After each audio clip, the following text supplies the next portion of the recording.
Hi, I'm John Paul and a really warm welcome to my YouTube channel. I just wanted to talk today a bit about addictions and dependencies and how to move addictions and dependencies out of life and focus on one particular thing here. A lot of the material that's out there on addictions is around why people become addicted to things and their processes. What are the triggers and ways in which they can stop. So focuses a lot on the addiction itself and the cycle of addiction of itself. And I think that's so important for people to know for a number of reasons, that it's very human to become addicted to a particular behaviour or substance. But the thing is, as well as that, what's really important and what I'm going to focus on in this video is looking at what you're going to do instead of the addiction, because we bring addictions into life for good reason. What we're always trying to do, human beings, is keep ourselves in balance. I mean, you might know by now that my view of balance would be this place of calm and alive. So we're not too overly aroused, we're not too under aroused, and that place, you can sum it up, that place of balance, equilibrium, is somewhere in the middle. So we're trying to keep ourselves in that place of sort of homeostasis, of balance, of equilibrium.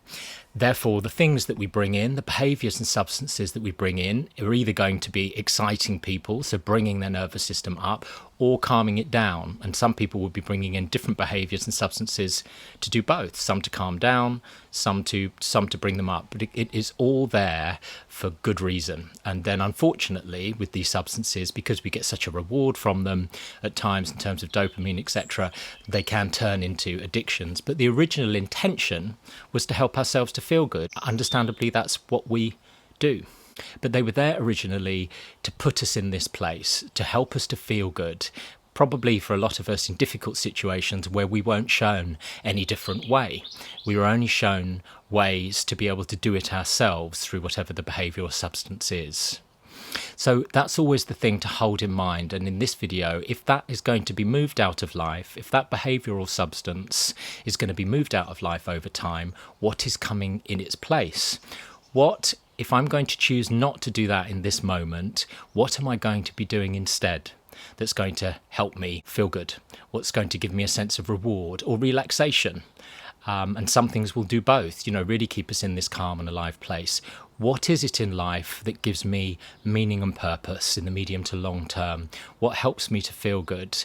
Whether that's internal dialogue with self and how I treat myself, my behaviours, my relationships with other people. And that's the key point here. As I say, when addictions get hold in life for people feel a lot of shame around them, it can isolate them. So the whole idea of thinking about things that they're going to do to help them to feel good can become quite an alien concept. But I want that to become a very familiar concept here. The ways in which human beings do tend to feel good, and again, I've mentioned this in other videos, are the 3 C's for me, which would be connection with self and others, creativity, and also cultivation. So thinking in terms of, instead of this behavioural activity I want to move out of life, what I can do in this moment is focus on something which is about one of those 3 C's. If you're looking at connection, I talk about a lot of it in the book and how to establish connection with self and others. But as I say, what we're looking at there is how to have a good connection with myself and a good connection with trusted other people. It's not a coincidence that the 12-step group, which a lot of people can find quite helpful in moving addictions out of life, I believe are about establishing connection with self and others. Connection in terms of empathy for self, and also being part of a larger group where you can share experiences. So as I say, I talk about it a lot in my book, but from the point of view of connection with self, we're looking at knowing about our thoughts, feelings, body and behaviour, and the ways in which all those are working for us or against us. So if you take the example of thought, that internal dialogue, what is that like? Because if we are in a place where we're angry with self, criticising self, that's going to be a trigger for the addictive behaviour. So how do we make sure that we're treating ourselves in a way that's keeping us in this place of balance? How do we make sure that the behaviours that we're engaging in are keeping us in this place of balance, are either rewarding for us or relaxing for us? And all these ways, there's alternatives alternatives to the behaviour or substance that we're talking about. It's not making the behaviour or substance bad, because to make it bad, we're cutting ourselves off from a particular part of self that's reliant on those. And as I say, for good reason up until now. We're just saying that as well as this, we're introducing these new things into life that are going to mean when we're in any moment where we want to act out, we have a choice of something else that we can do. Something else, perhaps behaviourally, a way we might talk to ourselves. It could be meditation, mindfulness, something else that we can do that is going to mean we will choose to do that rather than act out.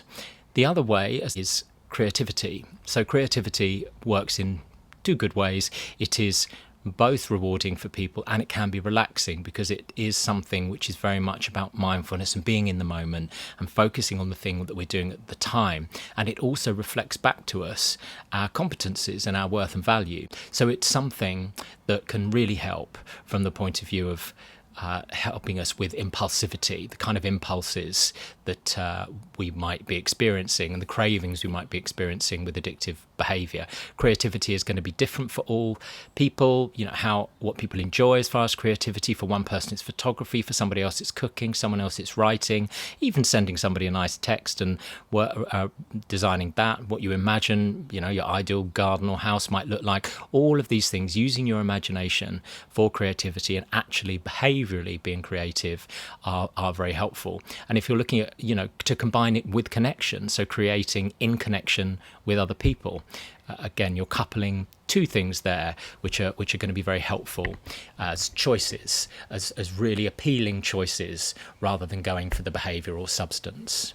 The third one is cultivation, and that's different from creativity in that it's investing in things that already exist. So that can be existing friendships that you have, existing relationships. So really cultivating them, making sure that you're looking at the intimacy that's in them. How deep are those friendships? How much of myself do I show to others? How much of others do they show to me in friendship? So using the example of connection with others, really cultivating those relationships where somebody is trustworthy, and cultivating existing things in my life as well. We probably all know there are certain things which we are good at, which we have enjoyed, which we have in place. So which of those things can I be investing more time and effort in now? People with addictive behaviour, dependent behaviour, a lot of thought, feeling and behavioural energy has gone into either managing the addiction or the acting out of it. And just imagine what this can now go into, what it can, if it's put into something which is like an investment for your future, either in the moment or something for your future. Imagine how much energy there is available for you to do that with now. So I understand that it's going to be difficult to do these things, but I really do think it's worth having a list of those things that are about connection for you. What are those activities, thoughts, ways of being and doing that are about connection with others? What are those ways of being and doing that are about creativity? And what are those ways of being and doing that are about cultivation? So, what we're looking at is having other destinations for you. I remember somebody saying that if you want to stop balancing on one leg now because it's painful to do that, in order to take that leg away, you're going to need other forms of support. And that is what we're talking about here. Other forms of sort of psychological, behavioural support and resources, whether that's internally or via relationships with other people, or both actually, ideally. That's what we're looking at here. And of course, it's not going to be the same. A lot of people do with addictions to behaviours and substances. They might combine a few. They might combine sex with drugs, with alcohol, with risk and novelty. Those set the bar so high in terms of our brain that there is going to be a gap probably with the sorts of things that we're bringing in. A lot of creativity, some connection with other people, with sort of trusted others. It's lower level enjoyment, it's lower level dopamine, if you want to look at it like that. So there is a gap to tolerate here. But I think over time, we absolutely can do that. And over time, we'll find that those things do give us a reward, and the brain will gradually recalibrate over time, particularly if you have a number of those different things as well. I mean, when you think with addictive and dependent behaviour, as I say, there's often just one or two things that somebody's standing on there for their relaxation and reward. In this situation, what I'm suggesting is there's a list of things that we bring into life, that we cultivate, that we encourage more, that are all going to be different sources of reward, relaxation, enjoyment, meaning, purpose. And over time, those things really do build up, and they add up, and over time they will outweigh and outbalance the addictive behaviour and substance. And I'm not suggesting it's an easy thing in any way at all, and it can take a lot of time for people. And in the meantime, we don't condemn ourselves in terms of the addictive behaviour. We just keep moving our attention to creativity, to cultivation, to connection wherever we can. And I understand with a lot of addictive behaviour, depending how much it's developed and how long it's been going on, is that people do lose hope as well. So I just want to say that I really do hold that hope. I shall hold that hope for you. And I know that that's something that can happen over time, that this is something that can happen. All human beings are unique and different. Somebody's combination of connection, creativity and cultivation, they will be different for each person.